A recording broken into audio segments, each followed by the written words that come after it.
जय हिंद मित्रों, स्वागत है जीवन ज्योति एकेडमी में। मैं शहदेव सर इस वीडियो में संविधान से संबंधित प्रश्न को सॉल्व करते हैं।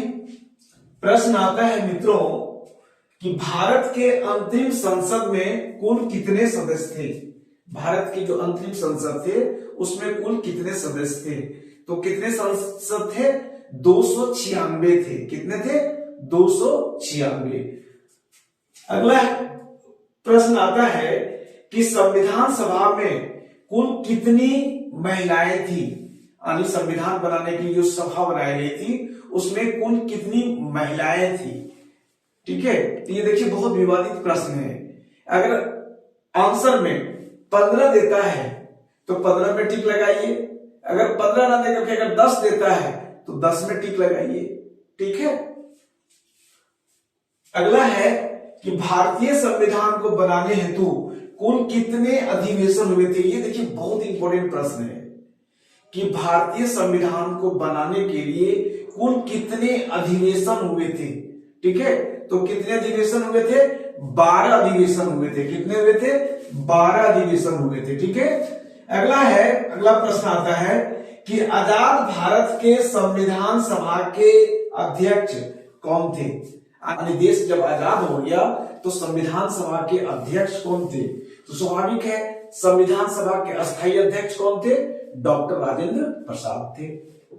ठीक है, तो आजाद भारत के अध्यक्ष कौन होंगे संविधान सभा के? तो डॉक्टर राजेंद्र प्रसाद ही होंगे। ठीक है, इसका राइट आंसर होगा डॉक्टर राजेंद्र प्रसाद। ठीक है मित्रों, कहता है भारत के पहले राष्ट्रपति डॉक्टर राजेंद्र प्रसाद का चुनाव कैसे किया गया था। अब देखिए राष्ट्रपति का जो चुनाव होता है वह लोकसभा, राज्यसभा और विधानसभा के जो निर्वाचित सदस्य होते हैं वो राष्ट्रपति को चुनने का काम करते हैं। लेकिन प्रथम राष्ट्रपति डॉक्टर राजेंद्र प्रसाद बने, उसका चुनाव कैसे हुआ था? तो उनका चुनाव जो है वह संविधान सभा के द्वारा हुआ था। कैसे हुआ था? संविधान सभा के द्वारा हुआ था।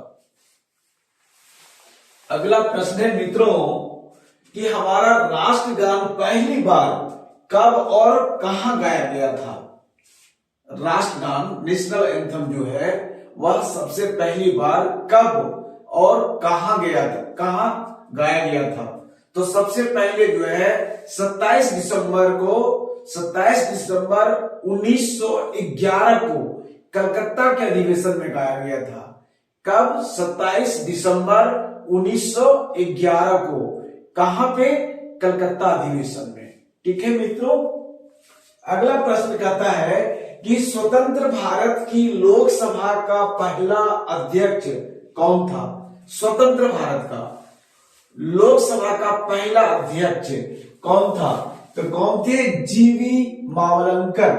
ठीक है, जीवी मावलंकर। इनको जीवी मावलंकर को लोकसभा का जनक भी कहा जाता है। कभी कभी प्रश्न पूछता है कि लोकसभा का जनक किसे कहा जाता है। प्रश्न आता है कि लोकसभा का जनक किसे कहा जाता है, तो वो है जीवी मावलंकर। ठीक है मित्रों। अगला प्रश्न है, कहता है भारतीय संविधान का सबसे बड़ा एकांकी स्रोत क्या है। देखिए बहुत इंपॉर्टेंट प्रश्न है कि भारत का जो संविधान है वो सबसे अधिक कहां से लिया गया है। आज उसके स्रोत जो हैं, आर्टिकल्स जो हम लिए हैं वह कहां से लिए हैं। ठीक है, तो इसका सही उत्तर है गवर्नमेंट ऑफ इंडिया 1935। यानी भारतीय शासन अधिनियम जो 1935 है वह संविधान का सबसे बड़ा स्रोत है। क्योंकि संविधान में मूल संविधान में 395 आर्टिकल्स हैं, अनुच्छेद हैं। उस 395 में से 250 अनुच्छेद जो है वह भारतीय शासन अधिनियम 1935 से लिया गया है। ठीक है मित्रों, तो इसका उत्तर क्या होगा? भारतीय अधिनियम 1935 यानी government of India article 1935।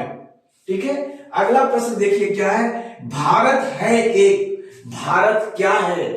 Hindu राष्ट्र है, हिंदू मुस्लिम राष्ट्र है या धर्मनिरपेक्ष राष्ट्र है? तो भारत जो है वह एक धर्मनिरपेक्ष राष्ट्र है, इसका आंसर होगा। ठीक है मित्रों, यह भी प्रश्न बहुत बार पूछा जाता है। अगला प्रश्न है, कहते भारत के संसद के दोनों सदनों की संयुक्त बैठक कौन करता है, यानी उसकी अध्यक्षता कौन करता है? देखिए, ये संसद के दोनों सदनों की संयुक्त बैठक किसकी अध्यक्षता में होती है? तो इसके अध्यक्ष जो होते हैं वह लोकसभा के अध्यक्ष होते हैं, यानी कि संसद के दोनों सदनों को जो चलाने का काम करता है वह लोकसभा के अध्यक्ष करते हैं। अब इसमें से प्रश्न आता है मित्रों कि संसद के दोनों सदनों को संयुक्त रूप से बुलाने का काम कौन करता है? देखिए, एक अलग प्रश्न है। कहता है संसद के जो दोनों सदन हैं उनको संयुक्त रूप से बुलाने का काम कौन करता है? कौन बुलाता है? तो वो राष्ट्रपति बुलाते हैं। कौन बुलाते हैं? राष्ट्रपति। किस आर्टिकल के तहत? आर्टिकल 108 के तहत। यह भी प्रश्न बहुत इंपॉर्टेंट है और कई बार प्रतियोगिता परीक्षाओं में पूछे जाते हैं कि संसद के दोनों सदनों को किस आर्टिकल, किस अनुच्छेद के तहत बुलाया जाता है? तो आर्टिकल 108 है, अनुच्छेद 108 है। बुलाने का काम कौन करते हैं? राष्ट्रपति करते हैं। और उसकी बैठक की अध्यक्षता कौन करते हैं? तो लोकसभा के अध्यक्ष करते हैं। कोई कंफ्यूजन नहीं होना चाहिए प्यारे मित्रों। अगला प्रश्न बनता है मित्रों, कहता है राज्यसभा के बैठकों का सभापतित्व कौन करता है? राज्यसभा की जो बैठक होती है उसका सभापतित्व कौन करता है, यानी उसकी अध्यक्षता कौन करता है? तो क्या इसका आंसर होगा? उपराष्ट्रपति। ठीक है। और यहां देखिए एक और प्रश्न बनता है कि उपराष्ट्रपति जो होता है वह कहां का पदेन अध्यक्ष होता है, सभापति होता है? तो उपराष्ट्रपति जो होता है वह राज्यसभा का पदेन सभापति होता है। ठीक है। देखो यहाँ प्रश्न भी है कि भारत का उपराष्ट्रपति किसका पदेन सभापति होता है? प्रश्न क्या आता है कि भारत का जो उपराष्ट्रपति है वह किसका पदेन सभापति होता है? तो किसका होता है? यह राज्यसभा का होता है। किसका? राज्यसभा का। ठीक है मित्रों।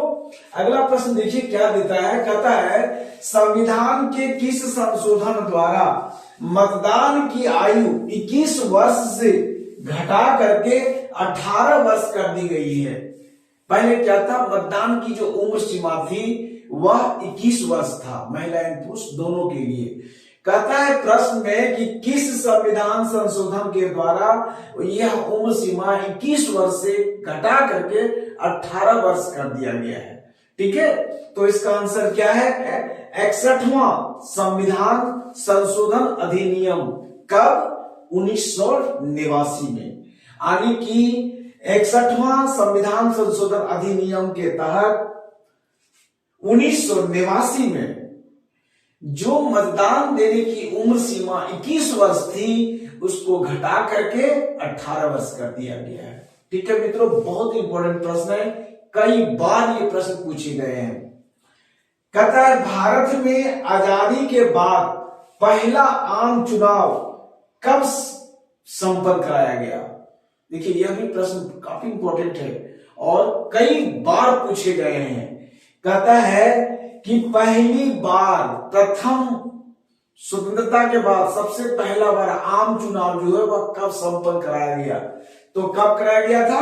1952 में कराया गया था। कब? 1952 में।